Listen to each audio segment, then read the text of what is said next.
From the gun, field so dangerous, and that's why. Doesn't take much in today's NFL for a quarterback to generate more publicity, praise, and attention than he truly deserves. But a deeper dive into the numbers will show that some of the league's so-called best quarterbacks are getting far more love than they really deserve. So with that, let's dive into the NFL's 10 most overrated quarterbacks heading into the 2025 season. Second and 10. Prescott, nothing open, taking off, now fires to the end zone!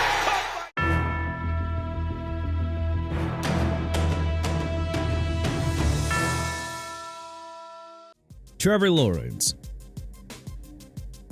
Lawrence was considered a generational quarterback prospect heading into the 2021 NFL Draft, so it was a no-brainer for the lowly Jacksonville Jaguars to use their number one pick on the Clemson product. The Jacksonville Jaguars select Trevor Lawrence, quarterback, Clemson. We can't blame Lawrence too much for his forgettable rookie year, which was brought on entirely by Urban Meyer's toxicity. But fast forward to 2025 and, well, we're still waiting for T-Law to reach superstar status. To date, Lawrence's best season came in 2022. He led the Jags to a surprise AFC South Division crown after completing 66.3% of pass attempts for 4,113 yards, 25 touchdowns, and only 8 interceptions. Lawrence flashed that superstar-level potential when he helped Jacksonville erase a 27-point deficit in their 2022 wildcard round win against the Los Angeles Chargers.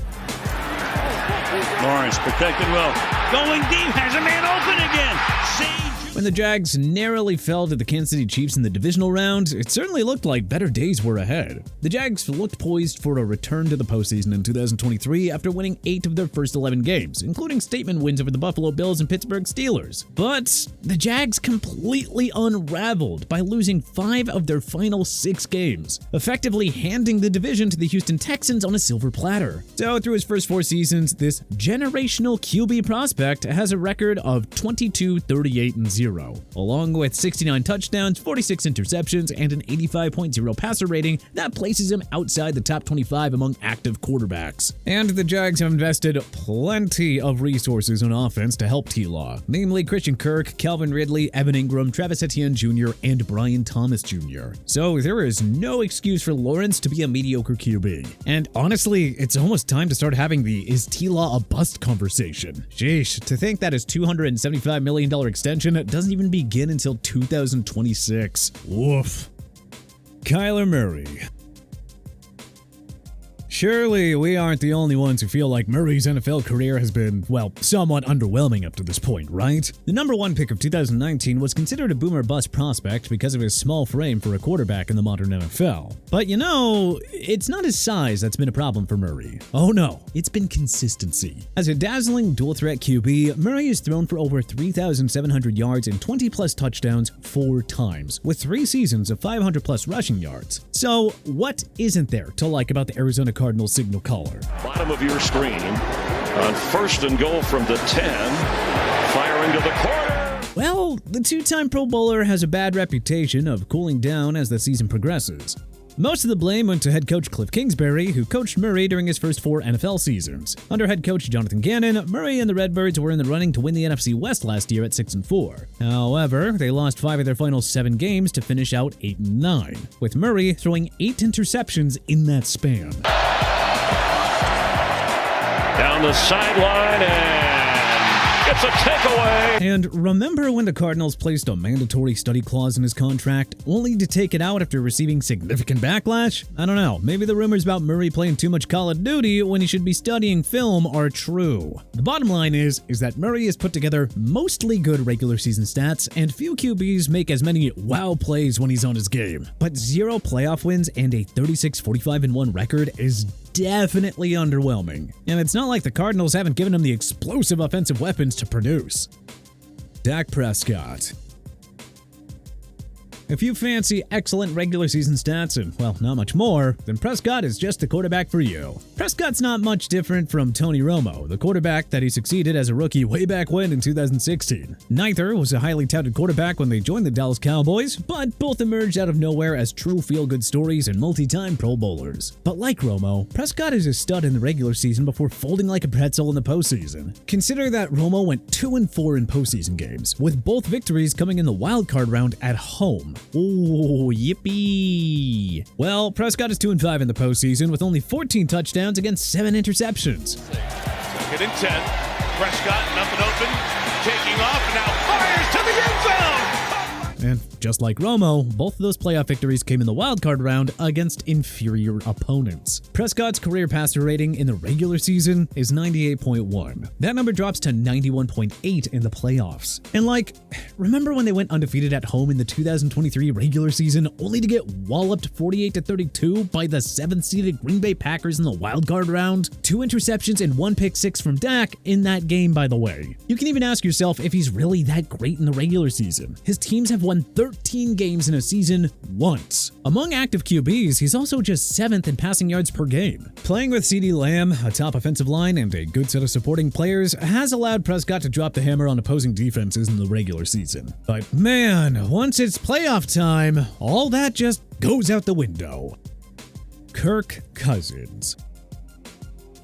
To be honest, Cousins isn't much different than Dak Prescott. They put up phenomenal regular season numbers, but they tend to crumble under pressure when the lights on the big stage shine bright. Cousins was solid, but never great in Washington. His numbers improved with the Minnesota Vikings after he signed there in 2018, but it was always odd that many went to the NFC Championship game with Case Keenum, of all guys, back in 2017. As a Viking, Cousins won just a single postseason game and only got them to the postseason twice. When Cousins signed a $180 million deal with the Atlanta Falcons in free agency, it just felt perfect. He was going to a skilled team in a weak division, led by offensive weapons Bijan Robinson, Kyle Pitts, Drake London, and Darnell Mooney. Then, Cousins imploded after a promising 6-3 start and lost his starting job to rookie Michael Penix Jr. Sure enough, Atlanta's offense improved drastically after Penix took over. 3 teams have gave Cousins the chance to be the guy and lead them to a Super Bowl. He has faltered with each, not to mention his horrendous career record against teams above 500. Justin Fields. The New York Jets released Aaron Rodgers and pivoted to Justin Fields, handing the 2021 first-round pick a 2-year deal worth $40 million after a solid 6-game audition with the Pittsburgh Steelers. But, why are the Jets of all teams giving Fields the chance to shine? They are the ultimate NFL quarterback graveyard. And even though he won 4 of his 6 starts in Pittsburgh, the guy barely averaged over 100 passing yards per game and had just 5 passing touchdowns. From the gun, Fields so dangerous, and that's why. Fields is 14-30-0 as a starter with 45 touchdowns against 31 interceptions. There's a reason the Chicago Bears dumped him to take Caleb Williams first overall in 2024, folks. But hey, all the best to Fields and the Jets. Mediocre QB means mediocre team. Geno Smith.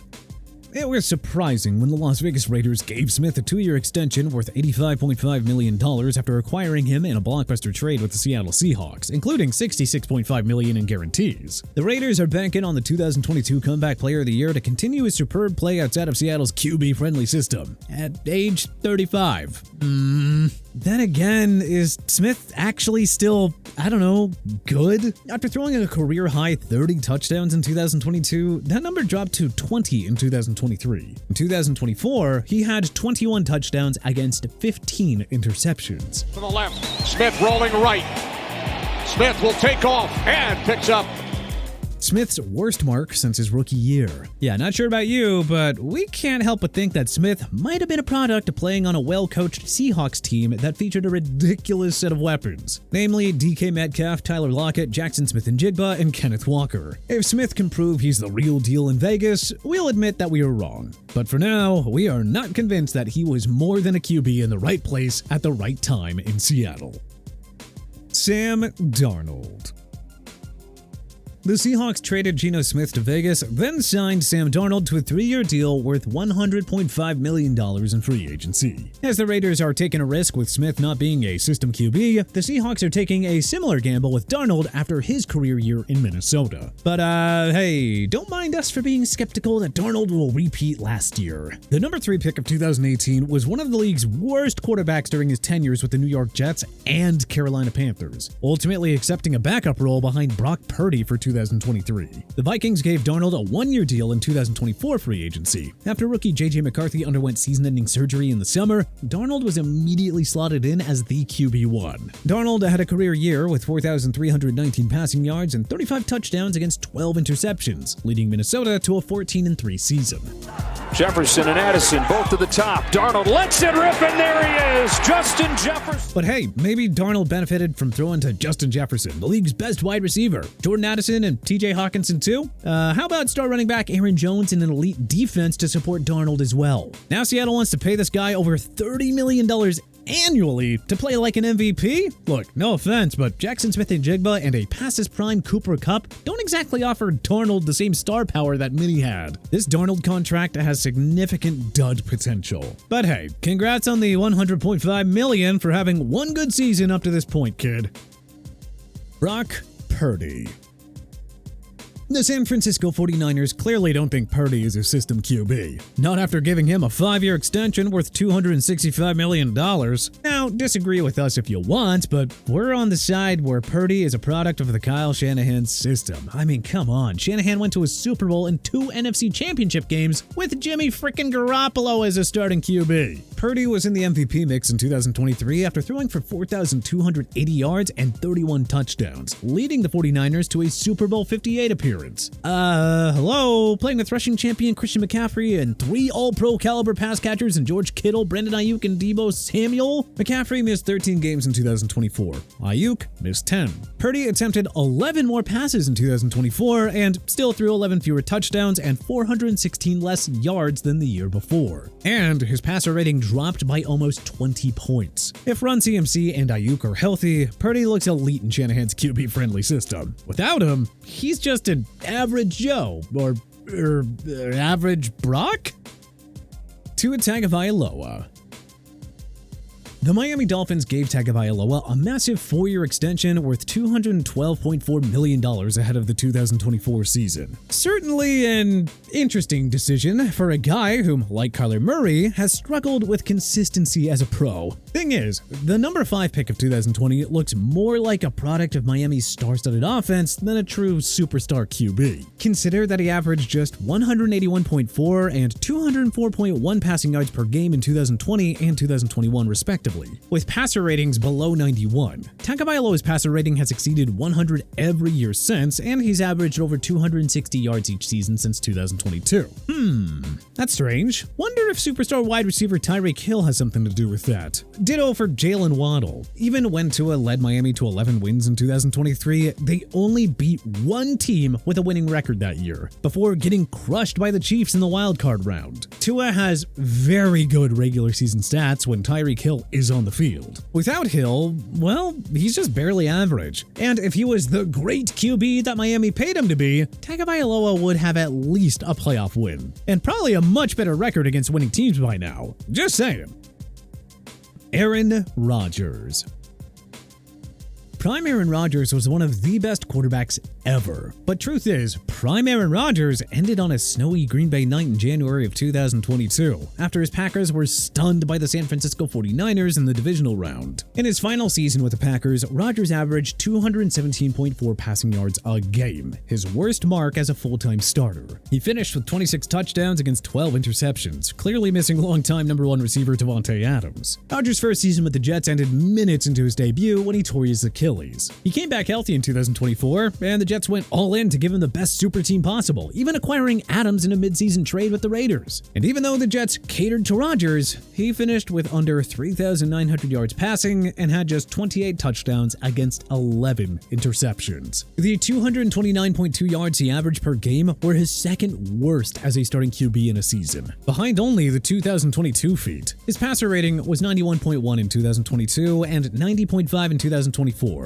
Well below his career passer rating of 102.6. After making a mistake with Russell Wilson, the Steelers are poised to make that same mistake with Rodgers. It's only a matter of time until the 4-time MVP comes to Pittsburgh, meaning they'll flush another season down the toilet by committing to a past his prime and overrated QB. But hey, who do you think is the most overrated quarterback in the NFL today? Do you agree with our list? What do you think we got right here? What do you think we got wrong? Let us know in the comment section below. If you like this video and learned a thing or two, then hey, clicking that like button helps us out a ton. And you know, we really appreciate it. If this is your first time coming around to TPS though, then subscribing is a great idea because we put out videos like this every single day. But as always, thanks for watching and we'll see you guys next time.